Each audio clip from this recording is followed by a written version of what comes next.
तो आज हम एक ऐसे टॉपिक पर बात करने वाले हैं जो टेक्नोलॉजी के इस दौर में सच कहूं तो बहुत ही गंभीर और ज़रूरी है, और वो है डीप फेक ब्लैकमेल। ये एक ऐसी सच्चाई है ना जिसका सामना कोई भी कर सकता है। तो चलिए सीधे इस केस स्टडी में उतरते हैं और देखते हैं कि आखिर ये सब कुछ हुआ कैसे। और इससे पहले कि हम आगे बढ़ें, एक बात समझना बहुत ज़रूरी है। ये सिर्फ एक कहानी नहीं है, इसे एक चेतावनी समझिए, क्योंकि जो हुआ वो वाकई किसी के भी साथ हो सकता है।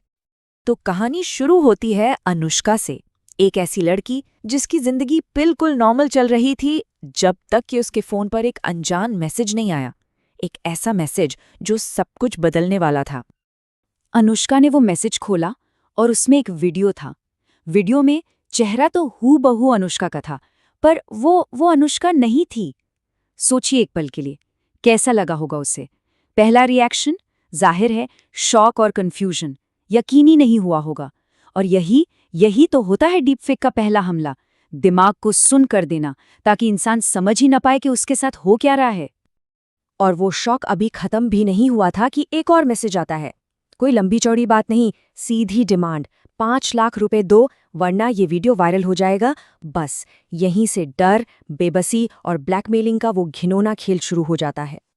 तो एक मिनट रुककर ये समझते हैं कि आखिर ये डीप फेक ब्लैकमेल है क्या। देखिए, ये एक ऐसा क्राइम है जिसमें एआई यानी आर्टिफिशियल इंटेलिजेंस का इस्तेमाल करके किसी का भी नकली और अक्सर आपत्तिजनक वीडियो बनाया जाता है, और फिर उसी वीडियो को दुनिया को दिखाने की धमकी देकर पैसे वसूले जाते हैं। मतलब सोचिए टेक्नोलॉजी का कितना खतरनाक गलत इस्तेमाल है ये। तो अब कहानी के अगले पड़ाव पर आते हैं। यहाँ हम देखेंगे कि कैसे डर में लिया गया एक फैसला सिचुएशन को सुलझाने की जगह और भी ज्यादा बिगाड़ देता है। अब जाहिर है अनुष्का बुरी तरह डरी हुई थी। उसे कुछ समझ नहीं आ रहा था कि क्या करे।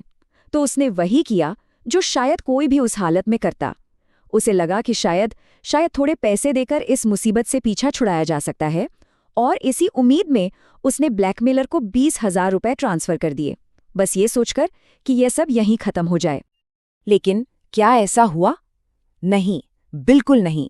पैसे देने से प्रॉब्लम खत्म नहीं हुई, बल्कि और बढ़ गई। ब्लैकमेलर को ये सिग्नल मिल गया कि ये लड़की डरी हुई है और ये पैसे दे सकती है। उसकी भूख और बढ़ गई। ये तो बस एक शुरुआत थी, ये एक जाल था और अनुष्का उसमें फंस चुकी थी। और फिर वही हुआ जिसका डर था। एक और डिमांड, इस बार 30,000 रुपए। अनुष्का अब डर और वसूली के एक ऐसे विशियस साइकिल में फंस चुकी थी जहां से बाहर निकलने का कोई रास्ता नजर नहीं आ रहा था। हर पेमेंट उसके डर को कम नहीं बल्कि और बढ़ा रहा था। कहते हैं ना कि हर अंधेरी सुरंग के आखिर में एक रोशनी जरूर होती है। तो बस अब कहानी में वो मोड़ आता है, एक टर्निंग पॉइंट, जहां डर पर हिम्मत भारी पड़ती है और चुपचाप सहने की जगह एक्शन लेने का फैसला होता है। इस पॉइंट पर आकर अनुष्का के सामने 2 ही रास्ते थे। पहला, चुपचाप डर के साये में जीती रहे और पैसे देती रहे, या दूसरा, हिम्मत जुटाकर किसी को बताए, पुलिस के पास जाए। और ये फैसला लेना बिल्कुल भी आसान नहीं था, लेकिन यकीन मानिए ये सबसे जरूरी फैसला था। और अनुष्का ने हिम्मत वाला रास्ता चुना। उसने अपनी चुप्पी तोड़ी और अपने दोस्त अर्जुन को फोन लगाकर सब कुछ बता दिया। यकीन मानिए ये इस पूरे केस को सुलझाने की तरफ पहला और सबसे हिम्मत वाला कदम था।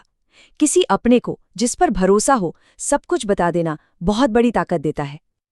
और जैसे ही ये मामला सही हाथों में यानी पुलिस तक पहुंचा, चीजें बहुत तेजी से बदलने लगी। अब ये लड़ाई सिर्फ एक अकेले इंसान की नहीं थी, अब कानून एक्शन में था। पुलिस ने बहुत ही स्मार्ट तरीके से एक प्लान बनाया। सबसे पहले उन्होंने अनुष्का से कहा कि वो ब्लैकमेलर से बातचीत जारी रखे। क्यों?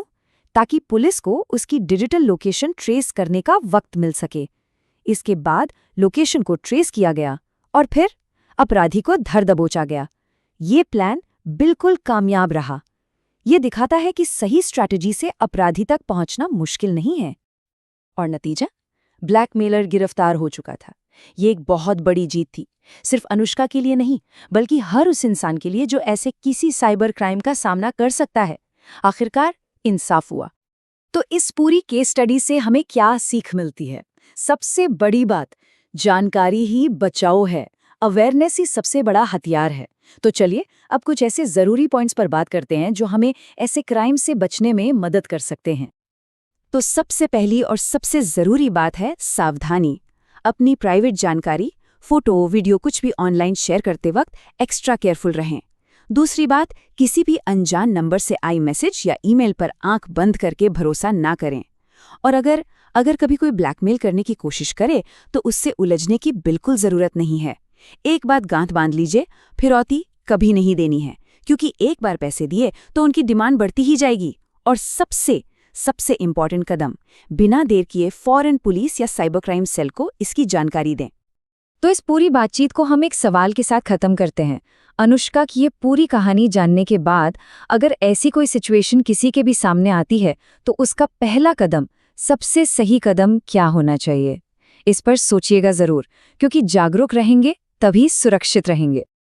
कि भाई अगर पसंद आया तो सब्सक्राइब करो, लाइक करो और कमेंट में ये भी बताओ कि सबसे ज़्यादा क्या पसंद आया।